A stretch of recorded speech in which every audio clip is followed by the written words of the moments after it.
পরকাল পরকাল সম্পর্কে কোরআন এবং হাদিস থেকে কিছু আলোচনা করব ইনশাআল্লাহুল আজিজ। ওমা তাওফীকে ইল্লা বিল্লাহ। হযরতে আসমা বিনতে আবি বকর রাদিয়াল্লাহু তাআলা আনহা তিনি বর্ণনা করেন, ফাকামান নবী সাল্লাল্লাহু আলাইহি ওয়াসাল্লাম খতিবান, আল্লাহর নবী সাল্লাল্লাহু আলাইহি ওয়াসাল্লাম একদিন মিম্বারে দাঁড়িয়ে খুতবা দিচ্ছিলেন। আল্লাহর নবী সাল্লাল্লাহু আলাইহি ওয়াসাল্লাম তিনি কবরের আযাব সম্পর্কে বর্ণনা করতেছিলেন। কবরের আযাবের কথা শুনে জজ্জান নাস ও জাজ্জাতান, মানুষেরা সবাই কেঁদে উঠল, মানুষেরা সবাই হাউমাউ করে কান্নাকাটি করে উঠল। আসমা বিনতে আবি বকর বলেন যে আমি যে মহিলাদের মধ্যে ছিলাম, পুরুষের মধ্যে পুরুষেরা এমন ভাবে কান্নাকাটি করতেছিল, কবরের আযাবের কথা শুনি, কবরের শাস্তির কথা শুনিয়া এতই কান্নাকাটি করতেছিল, তাদের কান্নাকাটির শব্দের কারণে আমি রাসূলুল্লাহ সাল্লাল্লাহু আলাইহি ওয়াসাল্লামের কথাগুলি আর শুনতে পাচ্ছিলাম না। রাসূল সাল্লাল্লাহু আলাইহি ওয়াসাল্লামের সাহাবায়ে কিরামরা তারা পরকালের কথা সব সময় স্মরণ করত, আখিরাতের কথা সব সময়ে স্মরণ করত। যারা আখিরাতের কথা সব সময় স্মরণ করবে, পরকালের কথা সব সময় স্মরণ করবে, আল্লাহ বলেন ইন্নামা কানা কওলাল মুমিনিন, তারাই মুমিন, মুমিনদের গুণ তাদের মধ্যে রয়েছে। মুমিনদের এটাই কথা যে মুমিনেরা আখিরাতের কথা, কবরের কথা স্মরণ করিয়া সব সময় কান্নাকাটি করবে। জোরে বলেন কথা ঠিক না ঠিক? কিন্তু আমরা আখিরাতের কথা ভুলে গেছি, পরকালের কথা একদম ভুলে গেছি, এজন্য আমাদের চক্ষু দিয়ে পানি ঝরে না। মানুষেরা যখন কান্নাকাটি করলো, সাহাবায়ে কিরামরা যখন কবরের কথা স্মরণ করিয়া কান্নাকাটি করলো, রাসূল সাল্লাল্লাহু আলাইহি ওয়াসাল্লামের দরবারে আরজ করলো, ইয়া রাসূলুল্লাহ, ইয়া নবী আল্লাহ, কবরের আযাব তো আমরা সইতে পারবো না, কবরের শাস্তি তো সইতে পারবো না। আল্লাহর নবী বললেন, সাবারা আযাবুল কবরি হাক্কুন, কবরের আযাব সত্য সত্য, এতে কোনো সন্দেহ নাই, কবরের আযাব হবে। ইন্না হাযিহিল উম্মাতা, নিশ্চয় এই উম্মতকে তুবতালা ফি কুবরিহা, কবরের মধ্যে পরীক্ষা করা হবে, কবরে পরীক্ষার সম্মুখীন হতে হবে এই উম্মতকে। হযরতে উসমান রাদিয়াল্লাহু তাআলা আনহু আল্লাহু ইযা ওয়াকাফা আলা কবরেন, যখন তিনি কবরের পাশে দাঁড়িয়ে কান্না করছিলেন, হাত্তা আবুল্লাহ লাহিয়াতাহু, হযরতে উসমানের চোখের পানি দিয়ে দাড়ি মোবারক ভিজে যাচ্ছিল।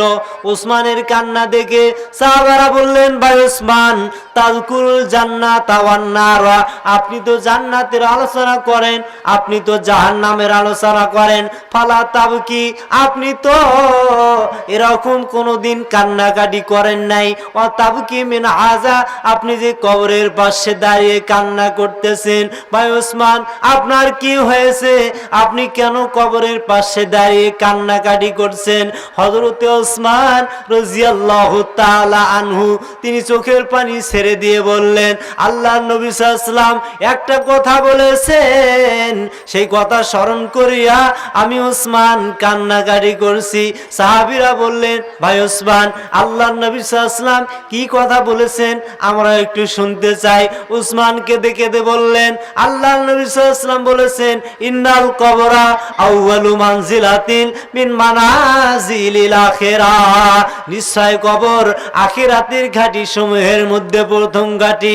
ইল্লা জামিনহু, যে ব্যক্তি কবরের পরীক্ষায় পাশ করতে পারলো, মুনকার নাকিরের প্রশ্নের উত্তর দিতে পারলো, কবরের পরে যত পরীক্ষা আসবে তার জন্য সহজ হয়ে যাবে।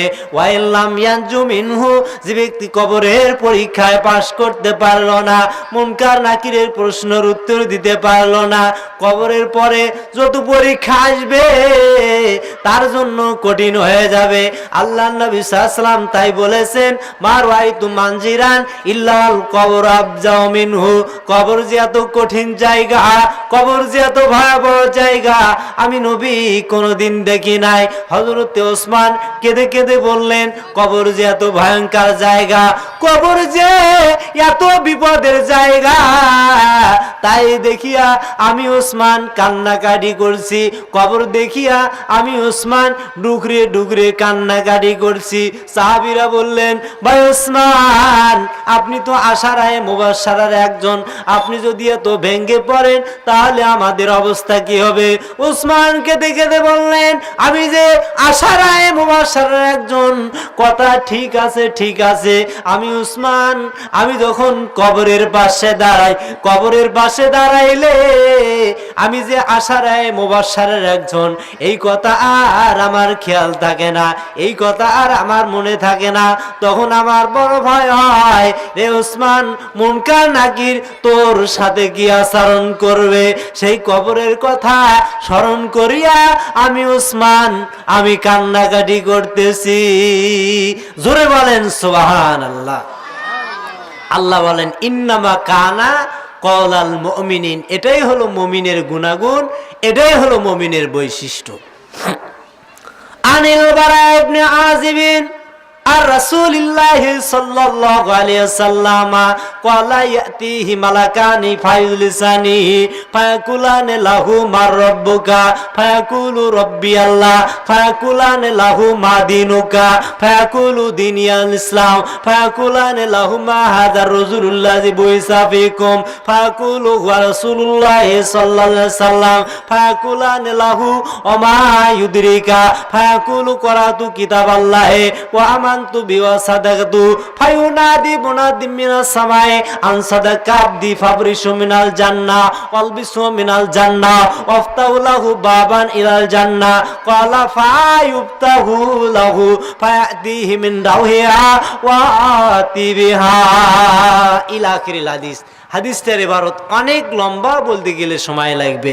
বারা বিন আযিব রাদিয়াল্লাহু তাআলা আনহু থেকে বর্ণিত, তিনি বলেন, তিনি নবী সাল্লাল্লাহু আলাইহি ওয়াসাল্লাম থেকে বর্ণনা করেন, আল্লাহর নবী মহানবী সাল্লাল্লাহু আলাইহি সাল্লাম বলেছেন, রাসূলুল্লাহ সাল্লাল্লাহু আলাইহি সাল্লাম বলেছেন, মানুষকে যখন কবরে রাখা হয়, কবরে রাখার পরে